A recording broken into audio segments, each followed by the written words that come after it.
This is LSAT PrepTest 140, Section 4, Passage Number 1, about Sam Gilliam, an African-American abstract painter who broke away from the political art his peers were making. Difficulty level here is pretty low because the structure is pretty straightforward, but there is a trap built into the last sentence of the passage that will cost you points if you miss it. Now, this is a humanities passage. It's building a case for one artist's choice. Gilliam believed that abstract art could express the African-American experience more powerfully than political art ever could. Now, paragraph 2 is the most important paragraph here. It's where the real argument lives. So we're going to work through all three, but spend the most time there. Paragraph 1 is background. It puts Gilliam in a group called the Washington Color School and sketches the color field movement. Abstract art in the 1950s was complex. By the 1960s, it got simpler, with bright colors and no representation at all. Now, you don't need to memorize any of that. Just know that Gilliam belonged to an established abstract movement, and that's it. You move through this paragraph quickly. Paragraph 2 is where you slow down, because the paragraph is doing two things at once,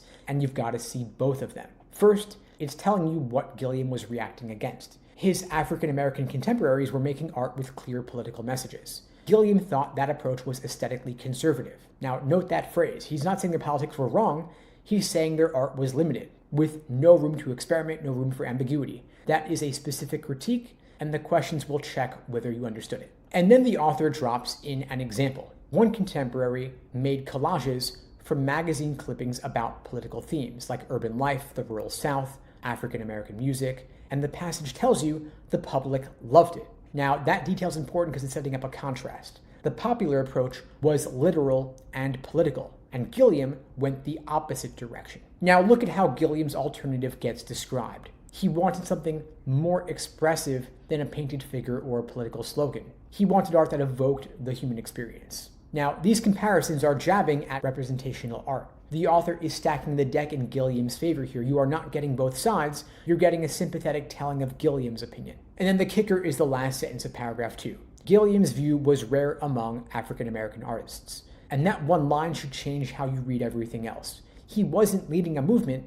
he was an outlier. And so if you see an answer choice saying that his view was widely shared, you should knock it out. Then paragraph 3 shifts from the argument to the evidence. What did Gilliam actually make? He poured paint, he folded canvases, and then around 1965, he started draping huge loose canvases across floors, up walls, off ceilings. The passage calls him the first painter to use unsupported canvas. And that's the kind of thing questions often ask about, so you want to hold on to that one. But here is where most students check out too early. The last sentence of paragraph 3 is the most important sentence in the entire passage. It says, the deepest, hardest to capture emotions of being African American couldn't be represented directly. Instead, they were expressed more effectively through the creation of moods. So the claim is not just that Gilliam preferred abstraction. The claim is that abstraction can do something representation literally cannot. Direct depiction fails, and mood succeeds. And that is a pretty strong position, and most students, the test writers know, are going to kind of soften that in their minds.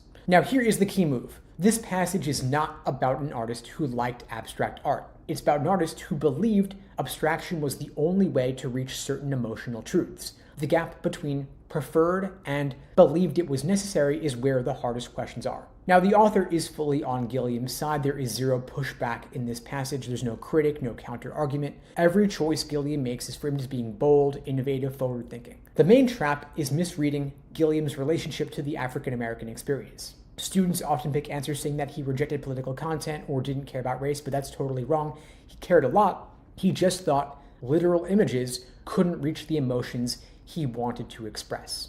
So any answer that frames Gilliam as being detached or apolitical is bait. It's meant to be a tempting wrong answer. Now, before you get to the questions, you want to check 3 things. First, why does the author include the collage artist in paragraph 2? What job is that example doing? Second, what is the connection between hanging canvas from a ceiling and expressing the African-American experience? And third, can you explain the difference between what Gilliam rejected and why he rejected it?